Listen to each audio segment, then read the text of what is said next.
Estamos então de novo de volta à mesa, aos copos, aos vinhos, à água também. Não é aguardente, atenção. É Nunca água, sabe, nunca sabe. nunca sabe. Pode ser uma surpresa. Estamos aqui perto de um alambique, portanto, exatamente, nunca sabe. Pela primeira vez estamos no exterior, vamos fazer então esta nossa primeira experiência, vamos esperar que corra bem. Portanto, estamos no nosso terceiro programa desta série e agora pela primeira vez abrimos as portas. Exatamente, resolvemos ir para a rua, uma pequena inovação no programa, que vamos ver se resulta ou não, para podermos repetir, mas penso que sim. Fomos muito bem recebidos pelo Tiago Alves Sousa, a quem agradeço já este convite. E vamos então prosseguir com o programa. E a primeira pergunta do programa, Tiago, é sempre a mesma: o que é que te trouxe à enologia? Porquê devias ser enólogo? Está, no meu caso, era quase como é que não podia ser enólogo, não é? Embora seja verdade que na minha geração nós somos 4 e acabei por ser o único a seguir essa tradição familiar. Mas em que fase da vida é que tu te apercebeste que era isso que tu querias e era por aí que tinhas que ir? É difícil de dizer, até porque acabou por ser uma coisa tão natural. Eu desde miúdo acabei por ser aquele que começou sempre a acompanhar mais os trabalhos na vinha e os trabalhos na adega, por isso confesso que nunca tenho sequer bem a noção. Ainda vivíamos no Porto, inclusive, e já na altura pensava que eventualmente poderia vir até para a escola do Rodo e começar já com essa formação. A perspectiva devia ser algo já bem mesmo pequenino, não é? Foi uma coisa muito natural. Bem mesmo pequenino, e lá está. E acabei por acompanhar também esta fase tão bonita que foi também o início do Douro, com uma pessoa que também fez parte, foi também um dos atores também muito especiais nesse início deste novo Douro, não é? Por isso era quase impossível não ser, embora pudesse, realmente cá à semelhança dos irmãos, mas nem sequer sei dizer quando é que surgiu esse bichinho, mas estava presente. E então a escolha da UTAD também, digamos, foi uma escolha quase obrigatória, não é? Sim. A formação na enologia, a escolha da UTAD. Sim, lá está. Muitas vezes nós quando pensamos em ir para a faculdade, pensamos só queremos ir para fora, queremos realmente sair de casa, e naquela vontade sempre mais juvenil de querer sair. Se calhar isso inclusive aconteceu com a minha irmã mais velha também, com alguns dos meus irmãos, que também se calhar foi um dos motivos que levaram a numa fase inicial não seguirem. Para mim, como estava já tão enraizado, e depois lá está, era uma escola tão especial, ainda por cima neste contexto também tão especial, estar na região, ter essa proximidade e compreender tão bem também aquilo que seriam as necessidades também da região, daí também foi uma escolha natural. E para quem já vinha do mundo dos vinhos, já estava muito ligado aos vinhos, quando chega ao TAD para o curso de enologia, qual foi a primeira impressão do curso? Digamos assim, era melhor do que estavas à espera? Não era?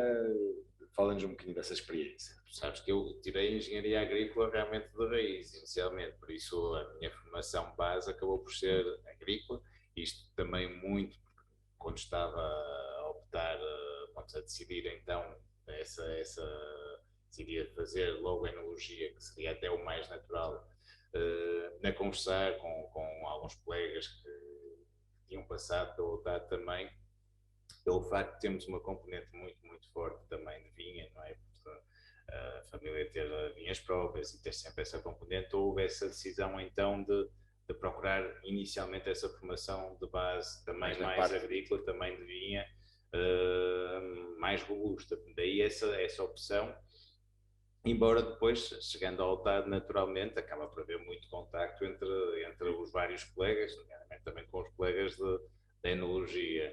E aí a chegada ao UTAD foi super interessante, e se calhar se eu já naquela fase final também, quando estava a terminar a secundária, depois de inevitavelmente as asneiras todas que fazer na adolescência, não é? Mas nessa fase já estava a entrar um bocadinho numa fase mais focada também, já tinha começado com uma namorada já mais séria, que é a minha mulher, basicamente, atualmente, e para todo sempre, naturalmente, também. Por isso, estava ali numa fase já muito mais focada, e quando chego então à faculdade, foi muito tudo aquilo que tinhas muito empírico, de ver fazer, e mesmo daquele conhecimento das próprias pessoas na vinha e tudo mais, de repente começares a compreender o que estava por trás daquele empirismo que respeitavas tanto, basicamente, mas começar a compreender Perceber o porquê o que de fazer estava as por coisas, trás, não é? E isso foi apaixonante, na verdade, e só aumentou ainda mais o gosto pela vinha e pelo vinho. E vamos ter hoje a oportunidade, uma oportunidade que nem tínhamos tido no programa até agora, porque tu hoje em dia também continuas ligado ao UTAD enquanto professor, né? Além da parte de enologia, também és professor na UTAD. O que nós vamos perguntar agora aqui é, como é que tu vias a UTAD na altura em que tu entraste, como é que tu vias os alunos, a sociedade da UTAD, digamos assim, e como é que tu vês a UTAD hoje em dia? Qual foi a evolução da UTAD, digamos assim? É uma belíssima pergunta e realmente há uma evolução, há uma mudança também muito, muito grande. Na nossa fase, acabava por ser, lá está, uma fase ainda muito, muito descoberta, independentemente na altura a universidade já ter e o curso também na enologia já ter há alguns anos, mas ainda assim acabava por haver muita descoberta do setor. As várias regiões vitivinícolas estavam também basicamente a revolucionar-se também nessa fase e todo esse conhecimento que estava a ser gerado nessa altura nas faculdades estava precisamente a ser logo apanhado ali em primeira mão também pelas empresas e pelos produtores. Daí que era uma fase de grande evolução. Por um lado, alguma surpresa inicial também por todos, porque não havia também toda a divulgação que existe hoje em dia, por isso não estava tanto na moda, não é? Não estava tanto na moda, por isso às vezes as pessoas chegavam lá um bocadinho mais sem saber bem para o que iam, não é? E por isso era toda aquela fase, aquela surpresa inicial, mas com todo aquele ambiente também que a UTAD acabava por criar, despertava paixões, não é? Não só realmente pela universidade em si, mas depois naturalmente também pelo setor, e depois dessa surpresa vinha precisamente, lá está, era a fase da paixão inicial, mas depois vinha inevitavelmente a fase do amor e acabávamos por tantos que acabaram por ficar e se dedicar completamente. E como é que tu vês o aluno de hoje em dia? A dedicação do aluno ou o gosto pelo curso mudou, não mudou? Como é que tu vês isso? É muito diferente, lá está, e o aluno de hoje em dia não é que nós já não tivéssemos muitas mais facilidades do que as gerações anteriores tiveram, mas o aluno de hoje em dia é um privilegiado, basicamente, porque o acesso à informação que existe e a própria evolução que a universidade teve em termos de ferramentas de ensino, de maneira de estágios, lá está, também cada vez aprendizagem. Antigamente, lá está, o fazer-se um estágio fora do país eram as exceções, basicamente. Hoje é quase a regra, é quase a comunão. Toda a gente tem essa oportunidade e tem essa possibilidade de correr o mundo inteiro, basicamente, e isso é uma mais-valia enorme. E lá está, e sobretudo a facilidade do acesso ao conhecimento é extraordinário, e por isso as próximas gerações têm, sem dúvida, tudo para ser cada vez melhores e esperemos melhores que nós para continuarem realmente a evoluir e a fazer cada vez melhores vinhos. Muito bem. E há aqui uma questão também que é transversal a todos os convidados que passaram pela UTAD, em toda a gente naquela altura, e estamos a falar provavelmente todos, se calhar aqui por volta do 98, 99, 2000, nesses anos assim, todos dizem que era a falta da adega. Fazia falta à UTAD uma adega que, pelos vistos está prevista finalmente arrancar. Podes-nos dizer alguma coisa em relação a esse assunto? Ou será... Nessa parte realmente não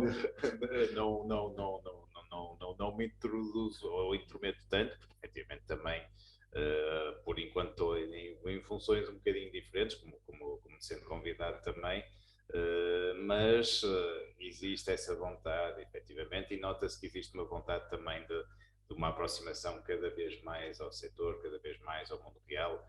O facto de convidarem uma pessoa até com um percurso académico um bocadinho diferente, bem, realmente com o doutoramento, mas sem ser um académico puro e duro, uma pessoa que está mais no terreno, já é muito nesse sentido também de trazer muito a adega para a sala de aula, e se a adega estiver ali ao lado, ainda melhor, não é? Por isso, acho que o projeto já existe há algum tempo e é possível. Já se fala nele há muito tempo. O reitor falou mesmo que já foi aprovado um pacote grande. Pelos vistos, o secretário de Estado da Economia até diz que é um dos maiores pacotes que foi aprovados no país e portanto, aqui engloba, parece-me a mim, depois do laboratório de cozinha que já temos agora, a próxima fase acho que é mesmo essa parte da enologia. Da enologia, esperemos que sim, que estamos inseridos no Douro, uma das melhores regiões do mundo, se não é melhor, e penso que a adega formará melhores enólogos ainda, não é? Claro. Agora, falando da parte social da UTAD, na tua altura de estudante, o que é que tu recordas de Vila Real e da UTAD à noite? Lá está, eram tempos muito, muito diferentes, efetivamente. E lá está, até por causa de também a juventude dessa altura era também naturalmente diferente. Tínhamos coisas diferentes, lá está, não havia Facebook, não havia redes sociais. Não havia Playstation. Não havia Playstation. Quer dizer, estava no início. Mas acho que nós já somos velhinhos, por isso os cabelinhos brancos não são não enganam, não é? Não enganam, por isso não havia essas distrações, por isso tínhamos de ter outro tipo de distrações, naturalmente. O facto, ainda assim, e também tiveste um bocadinho disso, de já viver também na cidade antes, é diferente, naturalmente, porque tudo aquilo que toda a gente começa a passar quando chega à Vila Real, e uma cidade com um ambiente académico, então naquela altura incrível, nós já vivíamos de alguma forma antes também, quando já estávamos também na secundária e já íamos também, já conhecíamos os sítios, já tínhamos uma experiência. Já tínhamos rodagem também da noite de Vila Real, não é? Por isso foi diferente, embora sem dúvida nenhuma o ambiente académico da cidade sempre foi fantástico. Muito até pela própria cidade de viver tanto da universidade e à volta desse ambiente que pronto, quer no campus, quer depois no extra campus, no Pileiro, não é? Sem dúvida nenhuma, sempre foi um ambiente fantástico. Então agora vamos fazer o primeiro intervalo e para isso vamos pedir que te escolhas uma música que te faça lembrar esses tempos da UTAD. Olha, aqui vou buscar uma ainda mais ao fundo do baú, mas que acabava por, inevitavelmente, naquelas célebres noites longas de ritmo, não é? De melão, e depois ritmo acabava por quase sempre aparecer de uma das minhas bandas favoritas, ainda por cima, que já me acompanhava bastante antes, que eram os Pixies, e então era a célebre Here Comes Your Man, que não havia noite de ritmo sem estarmos todos lá aos saltos com os Pixies a bater ao fundo, por isso... Então é Here Comes Your Man. Então vamos ficar com os Pixies e Here Comes Your Man. Voltamos já.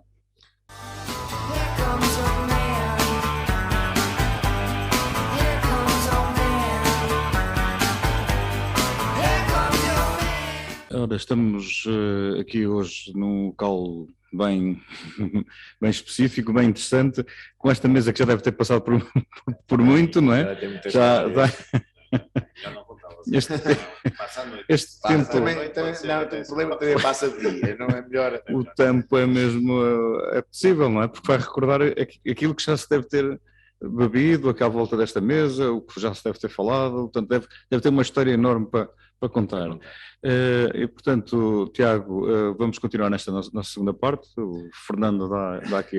Exatamente, vamos prosseguir então com o programa e vamos começar nesta parte por subir o primeiro vinho da noite, não é? Ou o primeiro vinho do dia, depende da hora que estiver a ouvir o programa.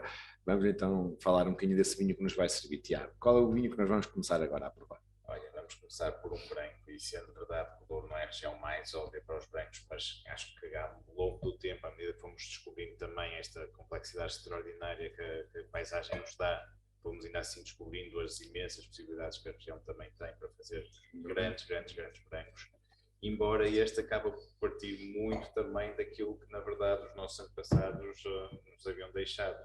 Ou seja, nos brancos nós sentimos de início que haveria ali algum trabalho a fazer para um branco clássico, mas minhas velhas não tinham sido plantadas para fazer brancos, não é? Plantadas para fazer para outro branco. Daí que, de início, começamos logo a sentir que tínhamos realmente que mudar algumas coisas na vinha.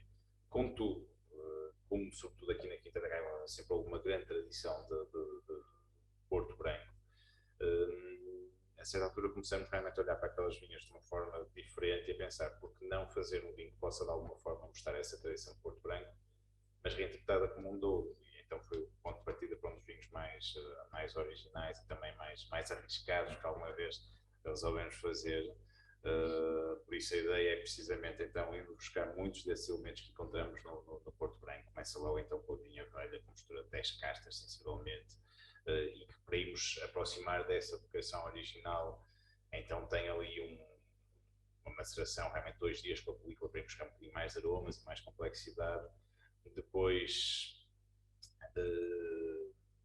se fôssemos fazer, por exemplo, no Porto Branco, iríamos ter aquele estágio oxidativo em madeira. Aqui foi exatamente o contrário que fizemos. Então, em vez de termos estágio oxidativo, oxidamos o mosto. basicamente, ou seja, tudo aquilo que aprendemos na universidade a não fazer, realmente, que era foi o que fez. Fizemos exatamente o contrário, por isso levamos logo negativa. Engenharia lógica, microeconomia. Mas na realidade acabamos por encontrar um vinho que acaba por honrar e mostrar muito dessa vocação original. Por isso é um vinho que é uma interpretação muito pessoal desta vinha, daí chamamos de Alves Sousa pessoal, e acaba por nos mostrar um bocadinho, e daí também ter escolhido, é uma série muito limitada, temos 1.500 garrafas, que lançamos também muito mais tarde, este é o 2016 e vamos lançar só agora basicamente, mas que mostra que quando temos o privilégio de trabalhar com a vinha e com o vinho, temos a natureza dá-nos tanto e temos tantas possibilidades que muitas vezes o limite é mais a nossa própria imaginação do que qualquer outra coisa. Faz-nos uma pequena visita guiada pela parte sensorial deste vinho. Para quem não está a ouvir em casa, não é? Isto não é um vinho qualquer, não é? Qualquer. E às vezes, não sei, será realmente desafiante também, porque ele logo, a própria cor, ele tem uma cor bastante mais carregada. Um branco amarelo mais intenso. Sim, efetivamente lá está, porque aquele trabalho logo da oxigenação e da maceração molecular fica com a cor logo de início é muito mais carregada, na verdade depois acaba até por atenuar, por precipitar grande parte dessa cor. Mas e os cheiros também são diferentes. Praticamente é muito diferente, ou seja, nós com todo esse trabalho, também com a inspiração também da minha velha, toda aquela parte mais varietal da uva, realmente frutada, acaba por naturalmente desaparecer muito rapidamente, mas vem muito mais uma série de notas de complexidade, desde uma nota de casca de laranja, uma laranja quase confitada, não é? As notas florais também muito complexas, mas com uma notazinha quase que encontramos em whiskies de Naldo, por exemplo, assim muito iodada, muito profunda também. Por isso é um branco com muita salinidade, inclusive desperta logo ali um bocadinho alguma percepção disso no nariz, mas depois na boca ainda sentimos mais. Por isso acho que mostra muito aquilo que, mais uma vez, que seria quase um Porto Branco sem a componente da aguardente, não é? Que era esse o objetivo deste vinho. Quando começaste a trabalhar, certamente encontraste uma realidade nos vinhos, na tipologia de vinhos, que hoje em dia mudou completamente, não é? Fala-nos um pouco dessa viagem. Como é que tu encontraste a Gaivosa? Quando tu saíste da universidade e vieste tentar pôr o teu cunho, e como é que está a Gaivosa hoje em dia? Tem havido por um lado, uma continuidade, porque neste caso o desafio era grande. Se por um lado parecia que seria muito fácil, na família, emprego assegurado e tudo mais, por isso muitas vezes tinha realmente muitos colegas e estás aqui a estudar realmente e se já tens já está o futuro garantido, não é? Se ter realmente 9,5 tudo, isso já está garantido. Mas o futuro nunca se sabe, e o conhecimento não ocupa lugar, portanto.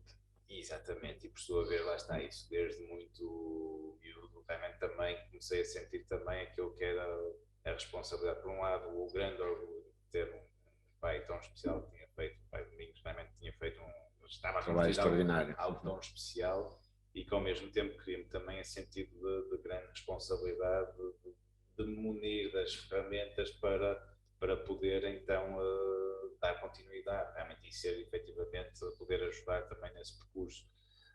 Daí que numa fase inicial, claro, realmente há todo um trabalho de compreender aquilo que estava já muito bem feito, naturalmente, pelo meu pai, e também naturalmente também com o nosso enólogo consultor da altura, também o Anselmo Mendes, com quem realmente aprendi também muitíssimo, tive o privilégio também de trabalhar durante muitos anos. Mas depois, ao longo do tempo, também começar a ver precisamente onde é que poderíamos então aprofundar ainda mais o nosso conhecimento. E lá está, por exemplo, uma das coisas que nós fazíamos era, em função também do espaço que tínhamos disponível, era logo, vinificávamos em conjunto as melhores parcelas para fazer, por exemplo, Quinta da Gaivosa Tinto. Eu desde miúdo realmente ficava sempre curioso quais é que eram as vinhas que traziam aquilo, realmente traziam aquela nota aromática, que traziam a estrutura, traziam os diferentes elementos do vinho. Daí que um dos primeiros contributos começou a ser logo então, começamos a estudar mais profundamente a vinha, por isso vinificações mais pequenas, com tudo separado, para compreender e ao mesmo tempo depois também começar a ter esse trabalho também munirmos também das ferramentas que nos permitissem também potenciar cada vinho individualmente, ou seja, não começarmos a trabalhar um lote logo de uma forma tão precoce, mas começarmos sempre a potenciar cada elemento individualmente e só então mais tarde então é que iríamos então, com já quase o melhor de cada parte, criar então ali a harmonia final. Por isso houve naturalmente vinhos que resultaram também de todo esse processo de estudo também, e que felizmente acabaram por trazer também uma nova vida e uma nova dinâmica, porque já sabemos que quando trabalhamos com vinhos, há sempre aquela fase da moda em que de repente se sobressai por algum motivo, uma feita muito especial que saiu, ou uma nota muito especial que também saiu em algum momento, mas isso rapidamente desvanece. Exatamente, e vem a próxima moda, naturalmente, não é? Por isso essa dinâmica de continuarmos sempre a tentar melhorar e aprofundar é fundamental, e felizmente tem acontecido isso também e dá-nos realmente muito. E como é que tu vês os vinhos do Tiago no futuro? Ou seja, achas que vai haver uma inovação muito grande? Ou esta moda dos petonatos e curtimentas prolongadas, vinhos laranjas, está passageira, vai aparecer outra coisa? Vinhos laranjas, tens que explicar o que é isso? Temos as duas coisas, basicamente. Lá está, é a tal questão que falávamos há bocadinho, este vinho acaba por mostrar muito isso. Efetivamente, o limite é quase a nossa imaginação e, felizmente, hoje existe muito essa liberdade criativa de procurar fazer vinhos diferentes e o público consumidor está cada vez mais ávido por isso, não é? Quer provar coisas novas. Ao mesmo tempo, os grandes vinhos são vinhos intemporais, não é? Por isso, quando estamos a falar realmente de um grande vinho, o grande vinho já era um grande vinho há 50 anos atrás e vai continuar a ser um grande vinho daqui a 50 anos.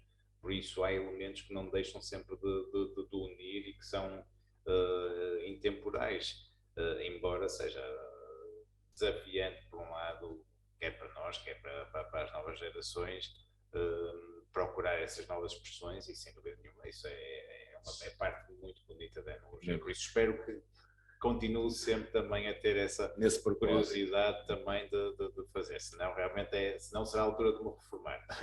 E para quem nos está a ouvir em casa, está um bocadinho desligado deste mundo, como é que tu explicas que nós queremos fazer cada vez vinhos mais diferentes do antigamente, mas estamos cada vez mais a recorrer a castas antigas e métodos de condução de vinho antigos? Olha, no fundo é um contrassenso para quem nos ouve em casa, temos que explicar também um bocadinho. E é uma belíssima questão e na verdade lá está, mais uma vez nós também estamos numa fase particularmente privilegiada, porque acho que praticamente completamos o ciclo da maturidade em termos de conhecimento, não é?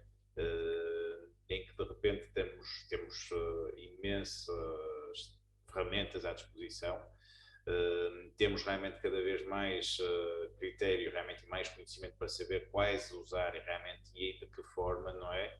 E por isso chegamos àquela fase em que tanto podemos estar a utilizar a ferramenta mais avançada que possamos imaginar, desde campos elétricos pulsados, realmente para novas formas realmente de extração, como também podemos estar a recorrer a técnicas que já se usavam há 8.000 anos atrás, como a fermentação em ânforas também, não é?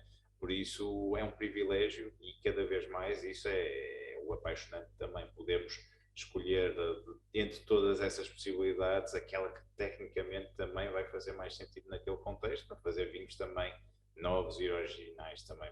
Acho que hoje em dia também o fazer um bom vinho temos a obrigação, é quase um dado adquirido, é uma obrigação que qualquer técnico tem.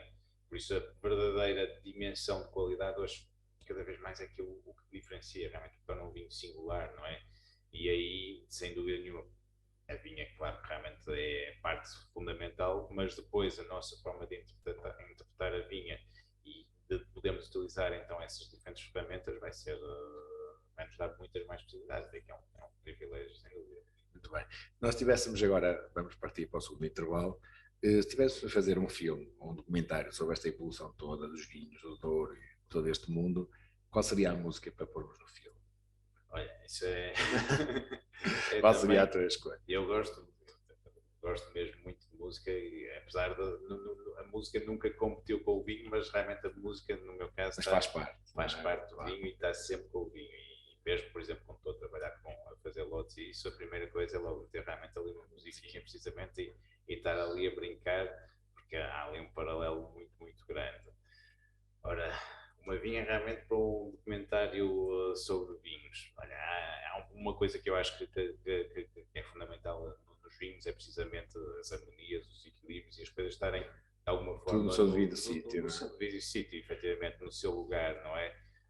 Por isso, nesse sentido, tudo no seu devido lugar, everything in its right place, Radiohead, então. Muito bem, vamos então ficar com Radiohead, voltamos já a seguir.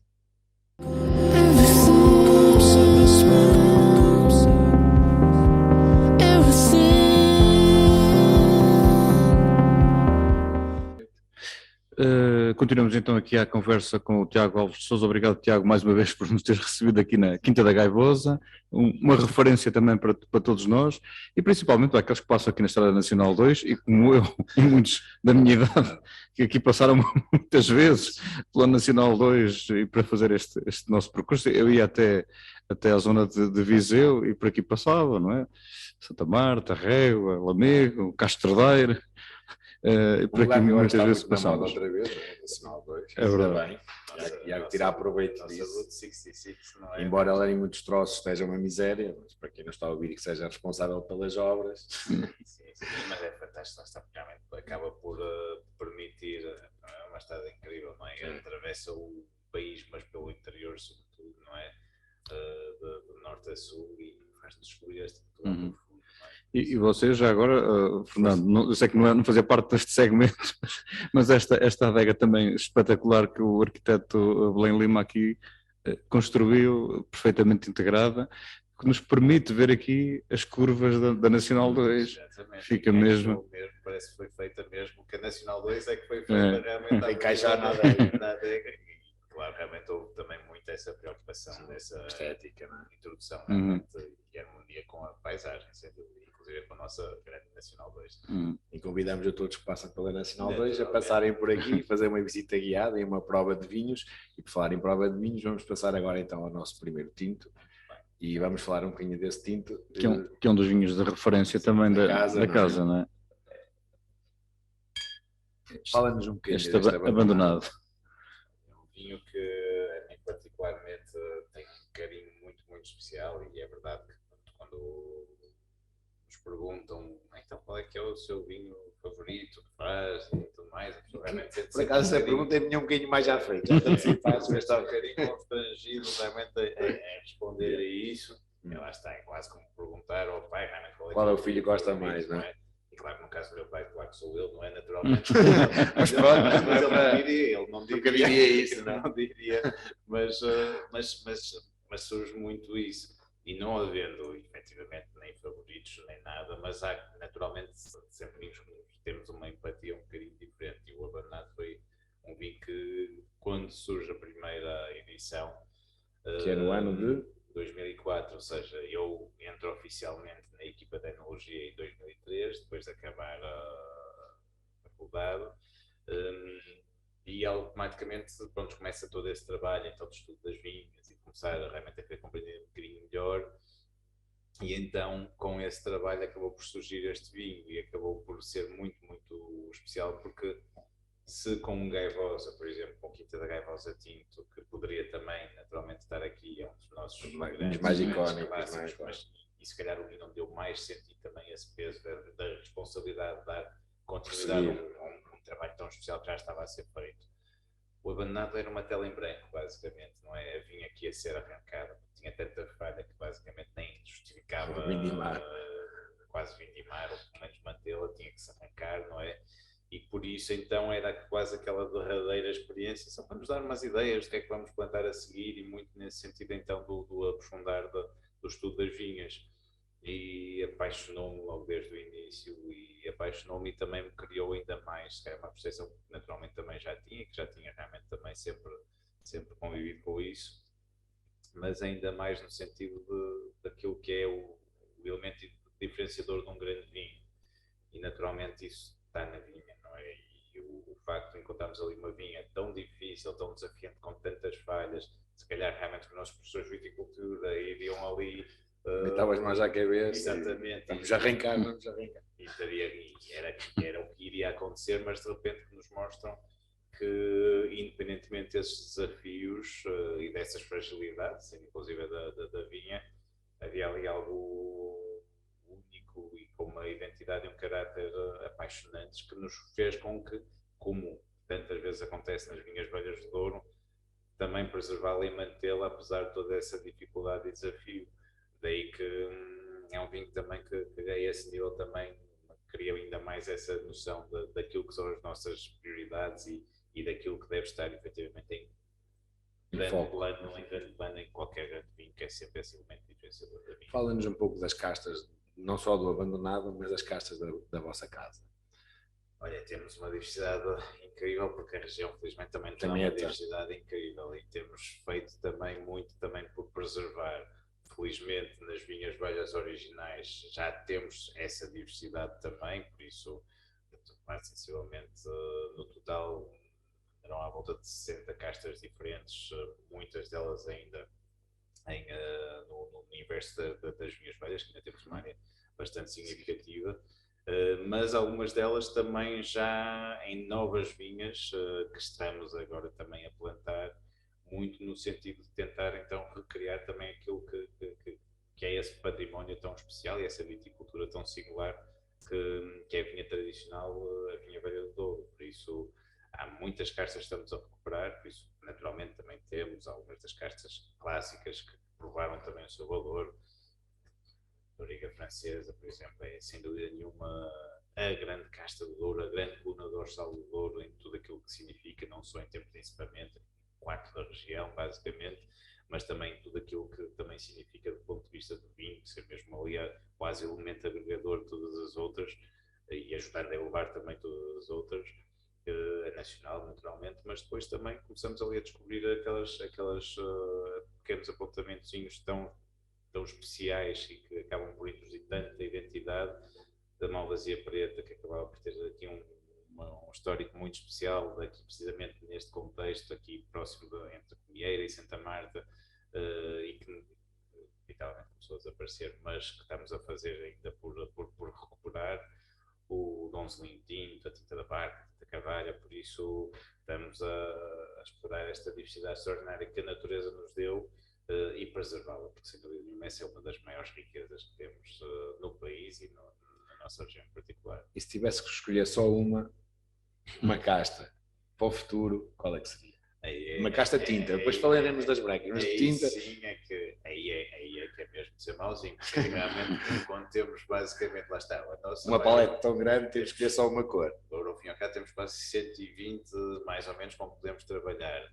Portugal 267, daí que... Mas aquela em que tu gostarias de vir mais, desenvolver um trabalho mais profundo, digamos assim. Olha, uma que tenho feito realmente um trabalho também já bastante profundo e que me apaixona é o Sousão, que é uma casta realmente difícil, muito exigente, efetivamente, porque lá está, é capaz também de, quase como todas as grandes castas do mundo, do melhor e do pior. Pois têm os seus problemas.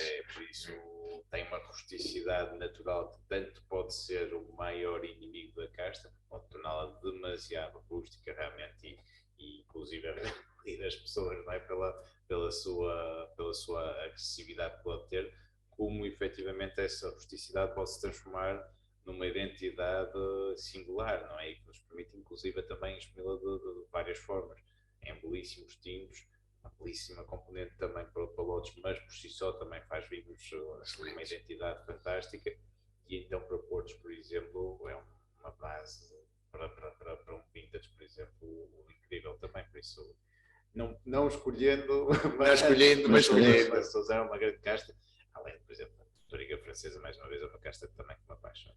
E nos brancos, há um carinho especial por alguma casta? Lá está, aí existe um carinho grande por várias castas, basicamente, sobretudo dentro das nossas castas, por exemplo, até aí podemos abrir um bocadinho o leque também para algumas castas estrangeiras que já íamos falar nessa parte a seguir. Sim, é que tu antecipas. Não, já aproveitamos e continuamos já com essa questão. Mas lá está, mas aí até do ponto de vista enófilo, até mais, e não apenas enólogo, porque realmente aí é tal questão, acho que qualquer... quando trabalhamos com o vinho também temos naturalmente que dizer enófilos antes de ser enólogos, não é? Uma das minhas castas brancas favoritas é Riesling, basicamente, que é incrível, que eu nunca colocaria sequer, pelo respeito ao Riesling e pelo respeito ao Douro, nunca pensaria sequer em implantar. Essa era a pergunta, região. se as castas estrangeiras estejam a favor ou não da introdução no Douro. Lá está, é tal situação, é uma questão mais polémica, a gente já sabe. É muito polémico, efetivamente, é uma boa questão. E aí é um bom exemplo. Adoro a casta, mas pelo respeito, quer pela casta, quer pela região, nunca pensaria em fazê-lo, porque houve uma altura, por acaso é curioso, é uma história realmente muito engraçada, que uma casta, neste caso, inclusive nacional, cruzado. Que é das minhas favoritas, não é por nada. Das minhas favoritas também. Essa é a Códiga de Larinha, são as duas que mais. Lá está, por isso, realmente, por gostar também muito e por um bocadinho de carolice, realmente acabamos por ir buscar um bocadinho de cruzado aos nossos amigos da Quinta dos Focos, da família Lourenço, tem um cruzado incrível também, por isso, um bocadinho mais está naquela coisa, um bocadinho mais está a brincadeira quase, mas então ir lá buscar assim uns carros. E então, na altura, quando estávamos então já a regressar, então, na altura o Santiago que trabalha lá, ele disse, mas espera, estão-se a esquecer de uma coisa. Mas o que é que nos esquecemos? Tem que levar a terra também. E é isso que efetivamente faz toda a diferença. E por isso a casta, para mim, não há boas ou más castas. Existem castas que poderão estar projetadas para determinado local e no outro local realmente, os resultados são completamente diferentes. E aquilo que nós estamos sempre a falar do território, do terroir, ao fim e ao cabo, muitas vezes nós com isso acabamos por, e às vezes até não é por mal, é até por bem, até por termos essa paixão, está muito aquela casta, tem que trabalhar com ela, por isso vamos contra aquilo que seria na verdade o mais natural, não é? Que é ter essa casta no sítio e compreender que aquela casta é tão especial porque também está naquele contexto tão especial. Daí que sou um acérrimo defensor, sobretudo no nosso contexto, da região do Douro. Mais uma vez temos o privilégio de trabalhar com quase 120 castas diferentes, não é? Quase 70 tintas e 50 brancas.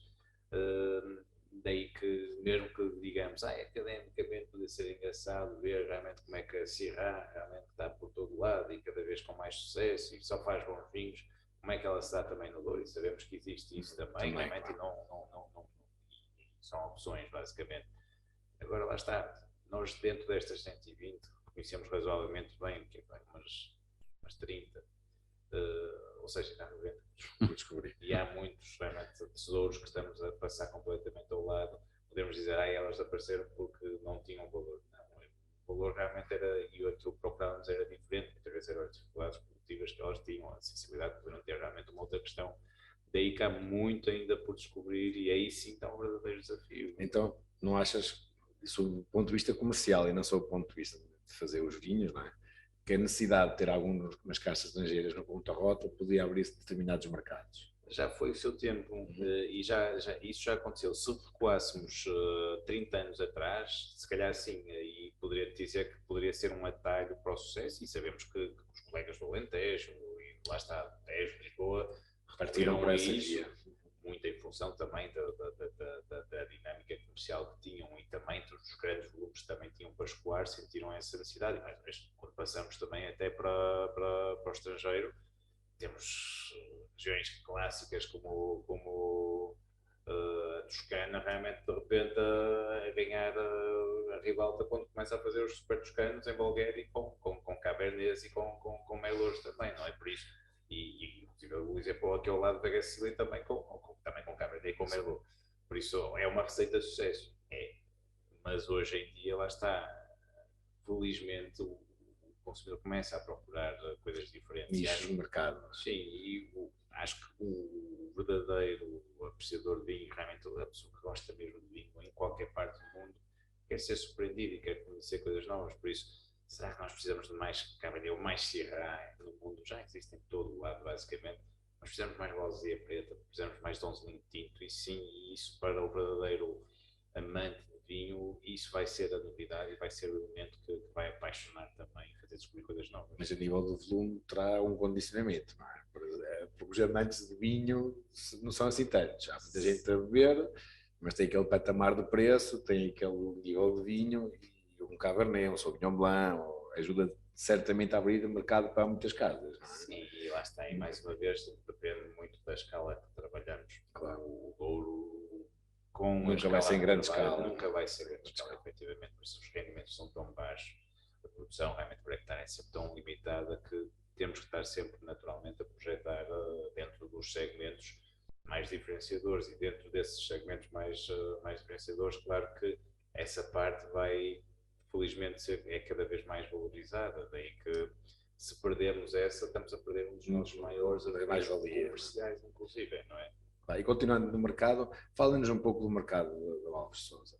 Estamos por todo o mundo, não estamos? Qual é o mercado que tem mais impacto na casa? Assim, o mundo é vasto, por isso ainda há algumas claro. bandeirinhas É colocar no mapa. E muito amor para partilhar também, mas efetivamente estamos ainda assim já em 30 mercados, a exportação representa cerca de 70% para nós, por isso Portugal individualmente continua a ser o maior mercado com 30% de cota, mas sempre houve desde o início uma abordagem à exportação muito, muito forte, se calhar até muito pela fase em que começamos, em que o Douro não era o Douro, não é? O Douro era o vinho do Porto, e daí que não, por um lado, não havia mercado para os vinhos do Douro ainda, por isso vou logo a olhar também em volta para procurar outros canais, e ao mesmo tempo o Douro também teve muito essa vocação exportadora com a tradição do vinho do Porto também, não é? Por isso, desde o início começou-se a construir esses canais e continua-se. E tirando Portugal, qual é o país para onde vocês vendem mais? Olha, dos principais países onde nós estamos no top 5 andará neste momento Canadá, Bélgica, Alemanha, Rússia, vamos ver agora. A Rússia agora tão cedo vai ser fácil. É um dos desafios também, naturalmente, mas é um bocado importante também, ainda assim para nós, esperemos que as coisas realmente normalizem, basicamente. Fala-nos então também um pouco do vinho que tem sucesso no Canadá e qual é o vinho que tem sucesso, por exemplo, na Rússia. Porque mercados diferentes, certamente, que vinhos diferentes têm outro tipo de sucesso, ou não? Isso há, sem dúvida nenhuma, dinâmicas muito diferentes, e lá está, é a todos os níveis, quer no perfil dos vinhos, quer a própria imagem, a marca em si. Às vezes há coisas que funcionam num local realmente e que florescem, e que no outro lado nem sequer pegam, não funcionam de todo. Por exemplo, no Canadá tem sido sempre muito mais com os louros, efetivamente, sobretudo tintos, porque lá está, acaba por ser inevitavelmente mais frio.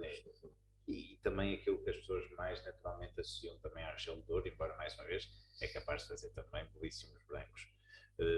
Já na Rússia, muito vinho do Porto, aí foi mesmo, e tem sido um mercado muito, muito especial para nós a esse nível. A pena que está a acontecer naturalmente é horrível basicamente para todos os envolvidos, principalmente ao Pena, claro, mas aí tem sido muito, muito interessante podermos então crescer naquele que é o nosso grande clássico, e independentemente de termos tido esse papel nesta revolução que a região também teve com o início dos vinhos do Douro com mais força nos anos 90, mas o Porto faz parte de nós, da história. Está dentro de todos os vieses, por isso é algo único e singular, e temos que preservar, daí que tem sido precisamente um dos crescimentos dos canais de crescimento. Vamos agora falar um pouco, vamos escolher um vinho que tenha marcado, mas vamos fugir um bocadinho à casa, não vamos ser tão caseirinhos. Um vinho que tenha marcado.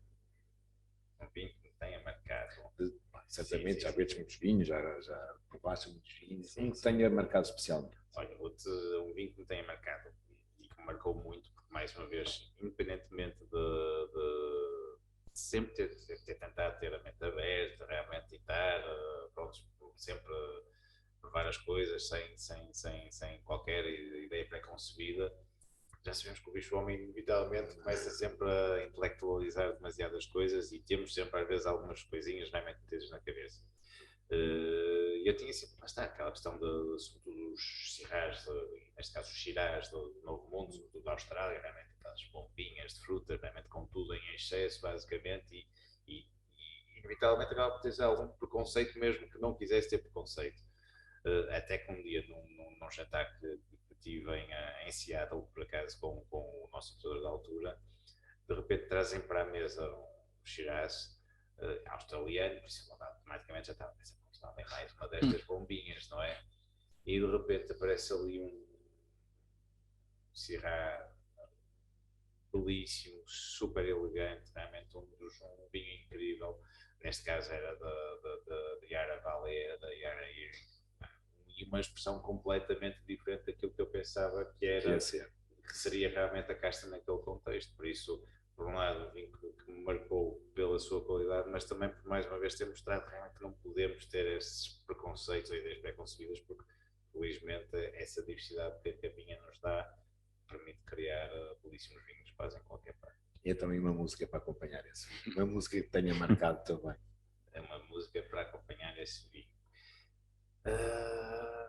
Bom, agora já me corri realmente algum repertório, agora vou assim para um assim mais atual, e uma das bandas também que gosto muito atualmente,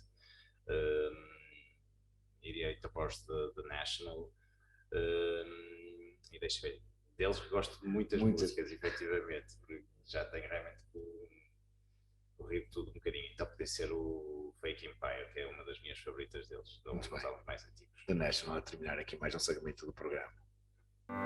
We're half awake in a fake empire.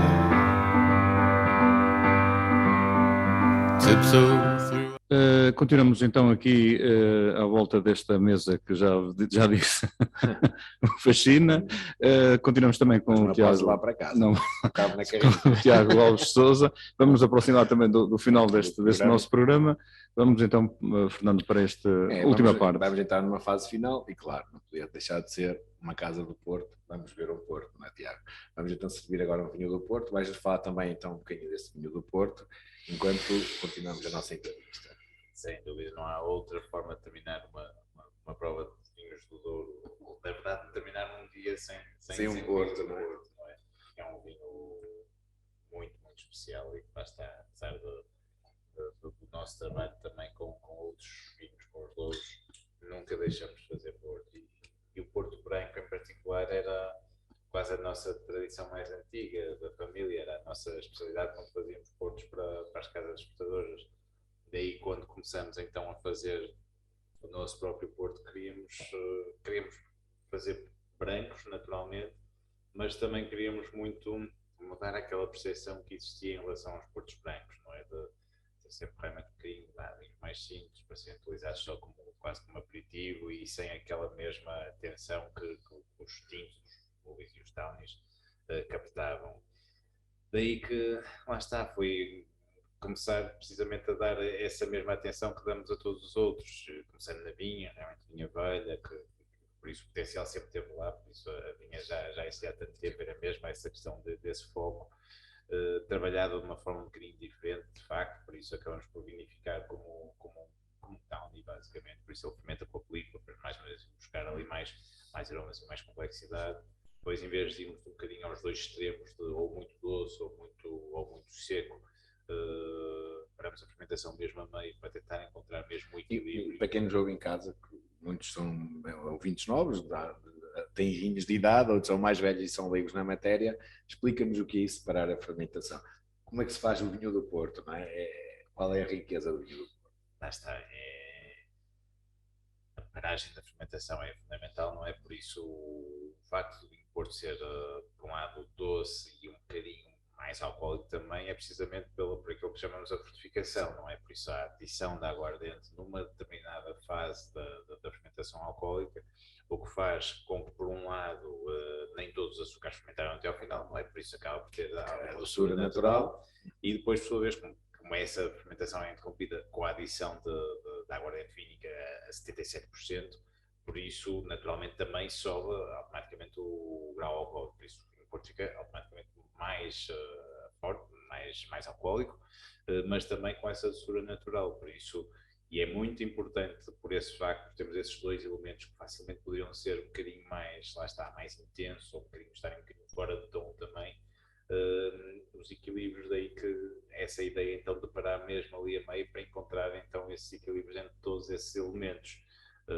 Depois, em função de toda a complexidade que existia ali da vinha e também da forma como foi trabalhado, essa ideia então de estagiar durante, neste caso, 10 anos, por isso são 10 anos branco, é uma categoria que não existia antigamente, como sabes, por isso a indicação de idade em brancos surge só a partir de 2007, por isso uma categoria ainda muito, muito recente, mas que ao mesmo tempo mostra que mesmo no Porto, num vinho tão clássico realmente, Também há inovações. tão histórico, há inovações e há possibilidade também de inovar, e os brancos são porventura realmente onde encontramos mais essa dinâmica de inovação também no vinho do Porto. Fala-nos um bocadinho, tu andas por esse mundo afora a dar vinhos a provar, das reações das pessoas que provam, os estrangeiros, sobretudo os estrangeiros, claro, que provam pela primeira vez um vinho do Porto.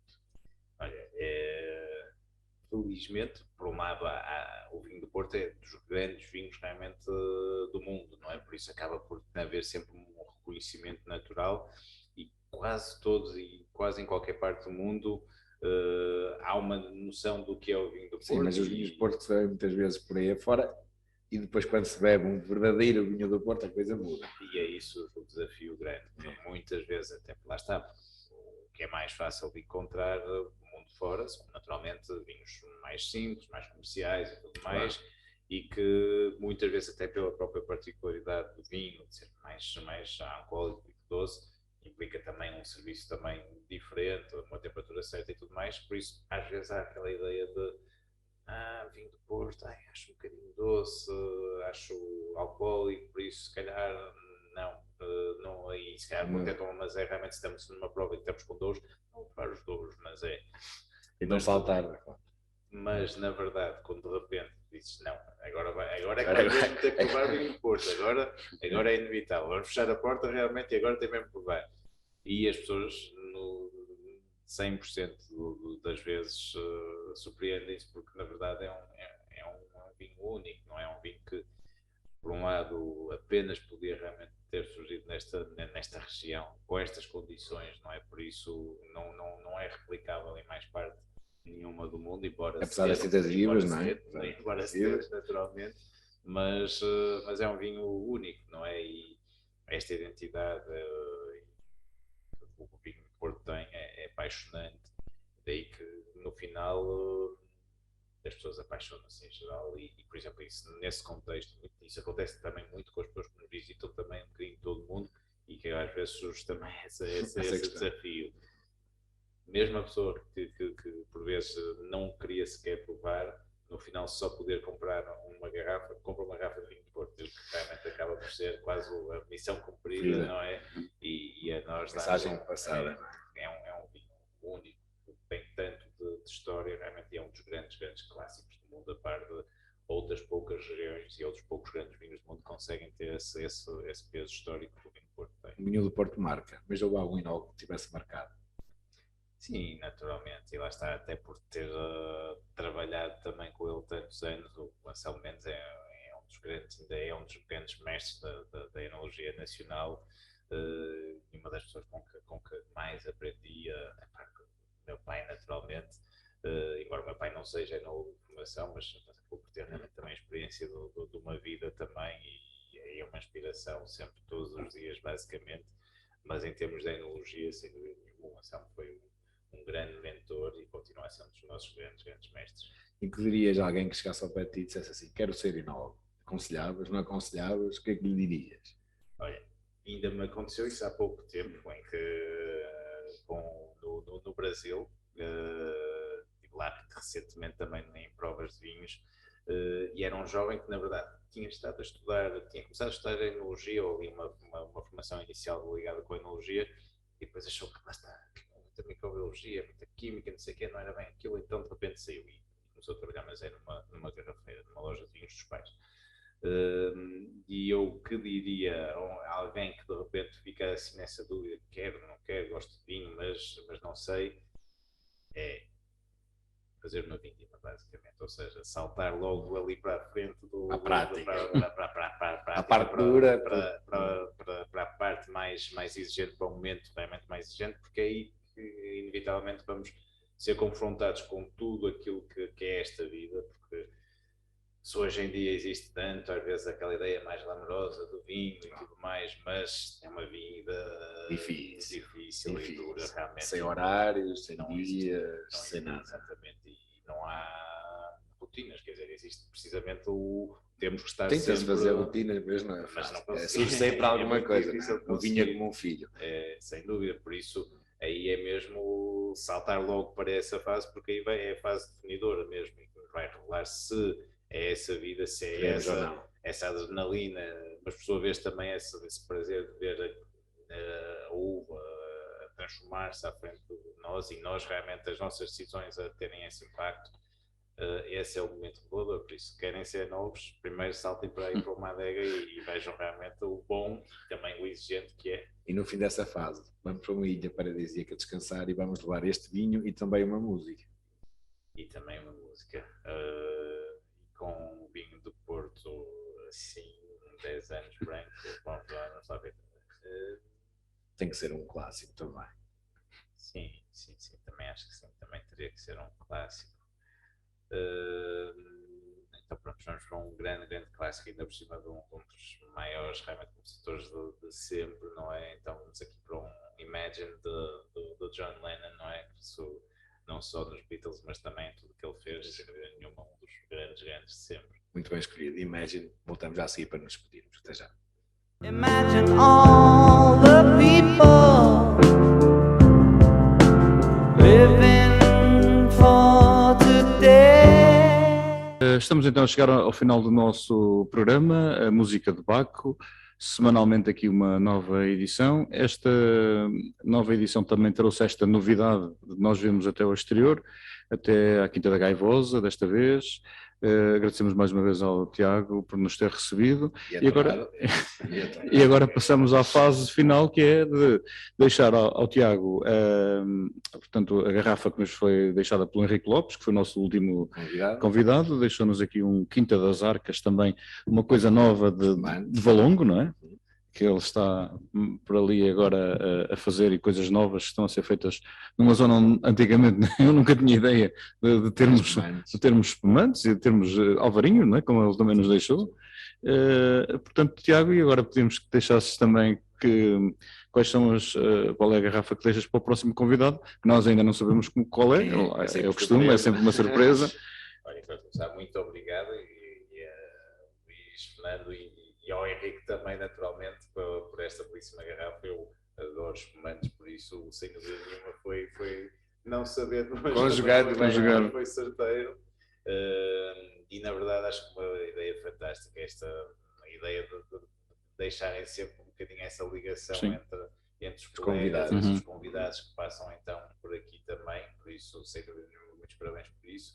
E então aquilo que vou deixar então para o próximo convidado, não sabendo ainda quem é, sem dúvida nenhuma, uma pessoa realmente também, colega também, que faz um trabalho também muito especial, é claro um vinho do Porto, neste caso então um Vintage 2019, por isso a última declaração até agora, não é? Que na verdade foi porventura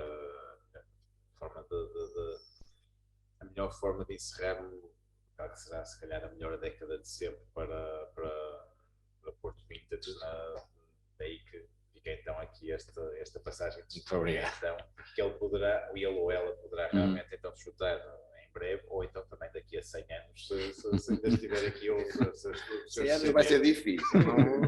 É capaz de ser difícil. Nunca sabe, com a evolução da tecnologia. Os bisnetos, e se continuar a ter bom vinho também, vai ajudar assim, mais alguns anos. Muito bem, resta-me então agradecer, Tiago, por ter aceito o nosso convite. Esperemos contar contigo em breve para outras atividades que iremos realizar, e obrigada por nos receber aqui. Muito obrigado, sempre. Muito bem, muito obrigado a todos aqueles também que nos vão seguindo. A Música de Baco volta na próxima semana com mais uma edição. Obrigado.